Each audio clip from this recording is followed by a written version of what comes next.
প্রিয় দর্শক, আমি বিধান, আপনারা দেখছেন হিঙ্গলগঞ্জ টিভি। হিঙ্গলগঞ্জ টিভিতে আপনাদের সকলকে স্বাগত জানাই।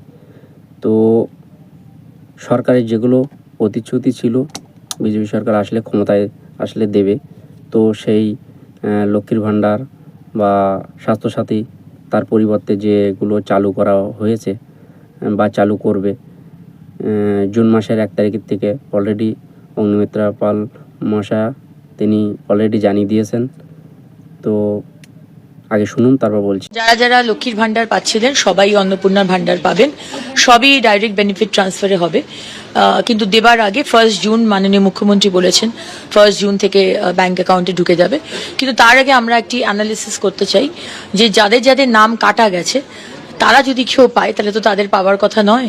যিনি মারা গেছেন তার তো পাওয়ার কথা নয়, যিনি আমাদের দেশের নাগরিক নন তার তো পাওয়ার কথা নয়।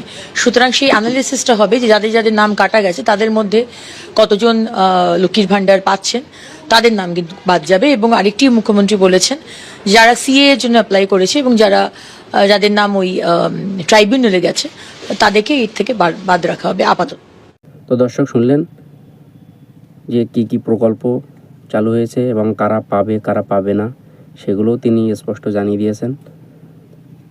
আর যারা পাবেন না তারা যাদের ভোটার তালিকা থেকে নাম বাদ গেছে এদের এবং যাদের আন্ডার এডুকেশন সংক্রান্ত কারণে ট্রাইব্যুনালে অ্যাপিল চলমান রয়েছে তারা এই মুহূর্তে কিন্তু অন্নপূর্ণা ভাণ্ডার সুবিধা পাবেন না। আর যারা পূর্বে 1,500 থেকে 1,700 টাকা পেতেন তারা প্রত্যেকে 3,000 টাকা করে পাবেন।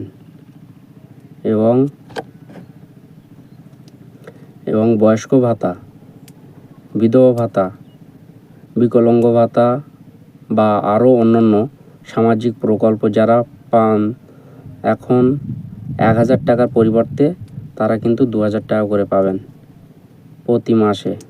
পরবর্তী সময়ে একটি নিয়ম চালু হবে,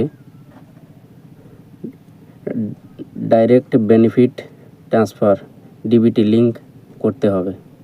সকলকে অনুরোধ, প্রয়োজনীয় নথিপত্র ব্যাংক তথ্য আপডেট রাখুন। তো দর্শক কী বলবেন নতুন সরকারের প্রতিশ্রুতি নিয়ে? নজর রাখবে হিঙ্গলগঞ্জ টিভিতে।